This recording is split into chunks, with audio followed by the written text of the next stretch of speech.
YouTube channel में एक बार फिर से आप सभी लोगों का बहुत बहुत स्वागत है। दोस्तों, इस वीडियो में एक अच्छा जो आपका क्वेश्चन बैंक का है, इसमें जो आपका आर्थिक विकास की समझ अर्थात जो आपका चौथा लेसन यहाँ से है, उसमें आपको दोस्तों जो पहला पार्ट था विकास, उसमें जितने भी बहुविकल्पी, अतिलघुत्तरी, दीर्घोत्तरी और विस्तृत प्रश्न थे, मैंने इसके पहले के वीडियो में आप सभी लोगों को अच्छे तरीके से पढ़ा दिया था। तो दोस्तों, जो आपका ये पाठ दूसरा है, भारतीय अर्थव्यवस्था के कार्य क्षेत्र, इसमें जितने भी बहुविकल्पी और अतिलघुत्तरी के महत्वपूर्ण प्रश्न हैं जो एग्जाम में पूछे जाते हैं, मैं आज उन सभी प्रश्नों को आप लोगों के सामने एक बार फिर से अच्छे तरीके से बताने वाला हूं। आइए दोस्तों, चलते हैं प्रश्न नंबर एक। प्रश्न नंबर एक आपके सामने कह रहा है, तो दोस्तों प्रश्न नंबर एक आपके सामने कह रहा है, भारत में सबसे अधिक शिशु मृत्यु दर वाले दो राज्य हैं। यानी दोस्तों, भारत देश में सबसे ज्यादा जो बच्चे मर जाते हैं, ऐसे कौन से दो राज्य हैं? जैसा कि दोस्तों जो बहुविकल्पी का प्रश्न होता है वो एग्जाम में 1 नंबर के लिए आपसे पूछा जाता है। तो दोस्तों यहाँ ऑप्शन पहला है ओडिशा और मध्य प्रदेश, दूसरा है बिहार और गोवा, तीसरा है तेलंगाना और पश्चिम बंगाल, चौथा है सिक्किम और असम। दोस्तों इन चारों ऑप्शन में ऑप्शन नंबर आपका पहला सही, ओडिशा और मध्य प्रदेश। यानी दोस्तों ओडिशा और मध्य प्रदेश ये दो ऐसे राज्य हैं जहां पर भारत में सबसे अधिक शिशु मृत्यु दर पाई जाती है, जो कि ऑप्शन पहला नंबर सही है। अब दोस्तों प्रश्न नंबर यहां से दूसरा आपके सामने कह रहा है, जीडीपी से क्या तात्पर्य है? जीडीपी से क्या तात्पर्य, आप क्या समझते हैं? ऑप्शन पहला दोस्तों है सकल घरेलू ऊर्जा, दूसरा है विशाल घरेलू ऊर्जा उत्पादन, तीसरा है सकल घरेलू उत्पाद, चौथा आपका है सकल दैनिक उत्पाद। जैसा कि दोस्तों इन चारों ऑप्शन में ऑप्शन नंबर आपका तीसरा सही है, सकल घरेलू उत्पाद। ये क्या है? जीडीपी का अर्थ होता है। अगर कोई आपसे पूछे जीडीपी का अर्थ क्या होता है, तो आपको बता देना है सकल घरेलू उत्पाद होता है। प्रश्न नंबर 3 दोस्तों आपके सामने कह रहा है, कौन सा क्षेत्र सबसे अधिक रोजगार देता है? ऑप्शन पहला है द्वितीयक क्षेत्र, दूसरा ऑप्शन है प्राथमिक क्षेत्र, तीसरा है तृतीय क्षेत्र, चौथा आपका है इनमें से कोई नहीं। इनमें से कोई नहीं। दोस्तों इन चारों ऑप्शन में ऑप्शन नंबर आपका दूसरा सही है, प्राथमिक क्षेत्र। यह क्षेत्र ऐसा है जो क्षेत्र में सबसे ज्यादा लोगों को रोजगार देता है। अब दोस्तों प्रश्न नंबर 4 आपके सामने कह रहा है, प्रश्न नंबर 4 है, निम्नलिखित में से किसे प्रच्छन्न रोजगार के नाम से भी जाना जाता है? यानी इन चारों में किसको हम प्रच्छन्न रोजगार के नाम से पुकारते हैं या जानते हैं? ऑप्शन पहला है अति रोजगार, दूसरा है नियमित रोजगार, तीसरा है अनियमित रोजगार, चौथा है अल्प रोजगार। जैसा कि दोस्तों इन चारों ऑप्शन में ऑप्शन नंबर आपका चौथा सही है, अल्प रोजगार। ये रोजगार एक ऐसा होता है जो प्रच्छन्न रोजगार के नाम से भी जाना जाता है, यानी छोटे लोगों के नाम से भी इस रोजगार को जाना जाता है। प्रश्न नंबर 5 आपके सामने दोस्तों कह रहा है, सार्वजनिक, इस सब लोगों का सार्वजनिक और निजी क्षेत्र आधार पर विभाजित है। ऑप्शन पहला है रोजगार की शर्तों पर आधारित है, या आर्थिक गतिविधियों के स्वभाव पर विभाजित है, या उद्यमों के स्वामित्व पर विभाजित है, या उद्यम में नियोजित श्रमिकों की संख्या पर विभाजित है। तो दोस्तों इन चारों ऑप्शन में ऑप्शन नंबर आपका तीसरा सही है, उद्यमों के स्वामित्व पर आधारित निज क्षेत्र आधार पर विभाजित है। अब दोस्तों प्रश्न नंबर 6 आपके सामने यहां से कह रहा है, एक वस्तु का अधिकांशतः प्राकृतिक प्रक्रिया से उत्पादन, यहां आपको भरना है, डॉट का निशान लगा है, क्षेत्र की गतिविधि है। तो दोस्तों इन चारों ऑप्शन में ऑप्शन पहला है प्राथमिक, द्वितीयक, तृतीयक और सूचना प्रौद्योगिकी। इन चारों में ऑप्शन नंबर आपका पहला सही है, प्राथमिक। अब दोस्तों हम समझ लेते हैं किसे कहते हैं प्राथमिक क्रियाएं। जब हम, दोस्तों आपको ध्यान से पढ़ना है, जब हम प्राकृतिक संसाधनों का प्रयोग करके, अब प्राकृतिक संसाधन किसे कहते हैं? पेट्रोल हो गया, डीजल हो गया, मिट्टी का तेल हो गया, कैरोसिन हो गया, ये सब क्या है दोस्तों? प्राकृतिक संसाधन होते हैं। यानी जब हम प्राकृतिक संसाधनों का प्रयोग करके किसी वस्तु का उत्पादन करते हैं यानी कोई वस्तु बनाते हैं तो इसे प्राथमिक क्रियाएं या प्राथमिक क्षेत्र गतिविधियां कहा जाता है। जैसे कृषि करना यानी किसानी करना, मत्स्य पालन का मतलब मछली पालन, डेयरी उत्पादन का मतलब होता है दूध का खोलना तथा खनिज अयस्क निकालना आदि प्राथमिक क्रियाओं के अंतर्गत आता है। दोस्तों प्रश्न नंबर 6 हो गया। अब चलते हैं आपको लेकर प्रश्न नंबर 7 में। आगे दोस्तों अब चलते हैं अति लघु उत्तरीय का प्रश्न, जैसा कि एग्जाम में 2 नंबर के लिए आपसे पूछा जाता है। और प्रश्न नंबर 1 आपके सामने यहां से कह रहा है आर्थिक क्रियाएं क्या है, आर्थिक क्रियाएं किसे कहते हैं। दोस्तों इसके उत्तर में लिखेंगे वे सभी गतिविधियां या वे सभी क्रियाएं जिनसे लोगों को कोई ना कोई आय प्राप्त होती है। दोस्तों आय का मतलब धन पैसा, नहीं वे सभी क्रियाएं जिनसे लोगों को कोई ना कोई क्या कुछ ना कुछ धन प्राप्त होती है, ऐसी क्रियाओं को ऐसी गतिविधियों को हम आर्थिक क्रियाएं कहलाती हैं।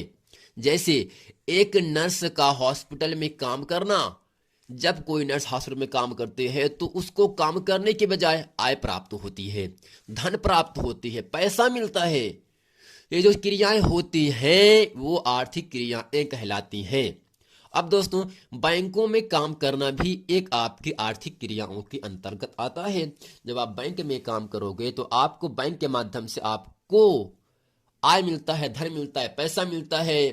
यह दोस्तों क्या होता है आपका आर्थिक क्रियाएं, यानी ऐसी गतिविधियां ऐसी क्रियाएं जिन लोगों को कोई ना कोई आय प्राप्त होती है या धन प्राप्त होती है, आर्थिक क्रियाएं कहलाती हैं। अब दोस्तों प्रश्न नंबर 2 आपके सामने यहां से है प्राथमिक क्रियाएं क्या है या प्राथमिक क्रियाएं किसे कहते हैं। दोस्तों एग्जाम में आर्थिक क्रियाएं, प्राथमिक क्रियाएं, सकल घरेलू उत्पाद से आप क्या समझते हैं, द्वितीय क्षेत्रक से क्या तात्पर्य है, तृतीय क्षेत्रक से आप क्या समझते हैं, ऐसे प्रश्न एग्जाम में आते हैं। तो यहां से है प्राथमिक क्रियाएं क्या है, इसमें लिखेंगे जब हम प्राकृतिक संसाधनों का प्रयोग करके किसी वस्तु का उत्पादन करते हैं यानी कोई वस्तु बनाते हैं तो इसे प्राथमिक क्षेत्र गतिविधियां कहा जाता है। मतलब दोस्तों इतना ही आपको समझना है, जब हम प्राकृतिक संसाधनों का प्रयोग करके, अब किसे कहते हैं प्राकृतिक संसाधन, जैसे पेट्रोल का जलना, मिट्टी, कैरोसिन, ये सब क्या है प्राकृतिक संसाधन होते हैं। क्योंकि ये सभी चीजें पृथ्वी के अंदर से प्राप्त होती हैं, ईश्वर के द्वारा प्राप्त होने वाले साधन को हम प्राकृतिक संसाधन कहते हैं। यानी किसी वस्तु का उत्पादन करते हैं तो इसे प्राथमिक क्षेत्र गतिविधियां कहा जाता है। जैसे कृषि किसानी करना, मत्स्य पालन का मतलब मछली पालना, पशुपालन पशुओं को पालना, खनन यानी खुदाई करना, वन उत्पादन यानी वन को बढ़ावा देना, पेड़ पौधों को लगाना आदि प्राथमिक क्रियाओं के अंतर्गत आता है। अब दोस्तों प्रश्न नंबर 3 आपके सामने है बेरोजगारी से आप क्या समझते हैं।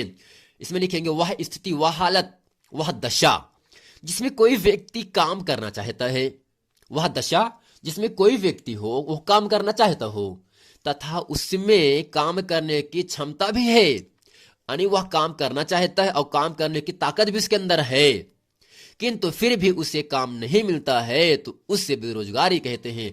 जैसे कि दोस्तों आज के दौर में बहुत से लोग बेरोजगार घूम रहे हैं, लेकिन काम करना चाहता है, उनके पास क्षमता है, ताकत है, लेकिन काम कोई मिलता नहीं है, तो ऐसे लोगों को फिर दोस्तों क्या कहा जाता है, बेरोजगारी कहा जाता है। अब दोस्तों प्रश्न नंबर 4 है सकल घरेलू उत्पाद से क्या तात्पर्य। इसमें लिखेंगे एक अर्थव्यवस्था में एक लेखांकन वर्ष में प्रत्येक क्षेत्र के द्वारा उत्पादित अंतिम वस्तुओं और सेवाओं के मूल्य के कुल जोड़ को सकल घरेलू उत्पाद कहा जाता है, जिसे दोस्तों हम जीडीपी के नाम से जानते हैं। यानी एक व्यवस्था, एक ऐसी अर्थव्यवस्था जिसमें एक लेखांक वर्ष में प्रत्येक क्षेत्र के द्वारा उत्पादित अंतिम वस्तुओं और सेवाओं के मूल्य के कुल जोड़ को सकल घरेलू उत्पाद कहा जाता है। अब दोस्तों अगला है द्वितीय क्षेत्र क्या है या द्वितीय क्षेत्र किसे कहते हैं। इसके अंतर्गत प्राकृतिक उत्पादों को उद्योगों में निर्मित करके यानी बना करके उपयोग के लायक बनाया जाता है। यानी वे उत्पादक जिसमें उद्योगों से निर्मित उत्पादन का उपयोग करके उस लायक बना दिया जाता है ताकि उसका उपयोग कर सके। दोस्तों इसे क्या कहते हैं? यह द्वितीयक क्षेत्रक कहलाता है। प्रश्न नंबर 6 है, तृतीयक क्षेत्रक से क्या तात्पर्य है? इसके अंतर्गत क्रियाएं किसी वस्तु का उत्पादन नहीं करती, यानी कोई वस्तु बनाती भी नहीं है, बल्कि सेवाओं का उत्पादन करती हैं। ये क्रियाएं प्राथमिक और द्वितीयक क्षेत्र के विकास में मदद करती हैं। जैसे वकील हो गया, डॉक्टर है, शिक्षक टीचर है, परिवहन सेवन है, बस ट्रेन रेलगाड़ियां हैं, आदि सेवाएं तृतीयक क्षेत्र से के अंतर्गत आती हैं। अब दोस्तों अगला यहां से प्रश्न नंबर 7वां आपका है, मौसम बेरोजगारी क्या है? मौसम बेरोजगारी क्या है? मौसमी बेरोजगारी की वह दशा होती है, वह स्थिति होती है जिसमें लोगों को पूरे साल काम नहीं मिलता। साल के कुछ महीनों में ये लोग बेरोजगार रहते हैं। यानी दोस्तों साल 12 महीने का होता है, 9 महीने काम किए लेकिन 3 महीने काम छोड़ दिए। यानी दोस्तों मौसमी बेरोजगारी वह दशा होती है जिसमें लोगों को पूरे साल में यानी पूरे वर्ष में काम ना मिले या काम नहीं मिलता है। तो साल के कुछ महीने छूट जाएंगे तो इसे हम क्या कहते हैं? मौसमी बेरोजगारी कहते हैं। यानी साल 12 महीने का होता है, 8 महीने काम करने के बाद 4 महीना आप काम नहीं कर पाए तो इसे कहते हैं मौसमी बेरोजगारी। तो मौसमी नहीं तो काम क्या करेंगे? तो दोस्तों अब आपका आता है प्रश्न नंबर 8वां। प्रश्न नंबर 8 आपके सामने यहां से कह रहा है, सार्वजनिक क्षेत्रक से क्या तात्पर्य है? सार्वजनिक क्षेत्रक में अधिकांश यानी ज्यादातर परिसंपत्तियों पर सरकार का स्वामित्व होता है। यानी दोस्तों तो जो अधिकांश जो परिसंपत्तियां होती हैं वो सरकार का स्वामित्व होता है, मतलब सरकार का हक होता है और सरकार ही सभी सेवाएं उपलब्ध कराती हैं। रेलवे और डाकघर सार्वजनिक क्षेत्र के उदाहरण हैं। रेलवे सरकार का होता है, डाकघर भी सरकार के माध्यम से चलता ही है, तो इसे क्या कहते हैं? सार्वजनिक क्षेत्र कहते हैं। इसमें सब लोगों का अधिकार होता है, सब व्यक्ति जा सकते हैं चाहे वो किसी भी जात का हो। तो दोस्तों प्रश्न नंबर आपका 9वां है, द्वितीय क्षेत्र के 2 उदाहरण दीजिए। अब दोस्तों पहला है बस का निर्माण तथा मेज का निर्माण। बस का निर्माण और मेज का निर्माण करना ये द्वितीय क्षेत्र के 2 एग्जाम्पल होते हैं। प्रश्न नंबर 10 है, किस क्षेत्र की विकास दर अधिकतम है? दोस्तों आपको याद रखना है तृतीय क्षेत्र की विकास दर अधिकतम होता है, सबसे ज्यादा होता है। तो फ्रेंड उम्मीद करते हैं इस वीडियो में जितने बहुविकल्पी अतिलगुत्तरी के महत्वपूर्ण प्रश्न हैं वो हम इस वीडियो में अच्छे तरीके से आप लोगों को पढ़ा दिए हैं। उम्मीद करते हैं ये पूरा वीडियो आप लोगों को समझ में आ गया होगा। मिलते हैं फ्रेंड नेक्स्ट वीडियो में, तब तक के लिए थैंक यू।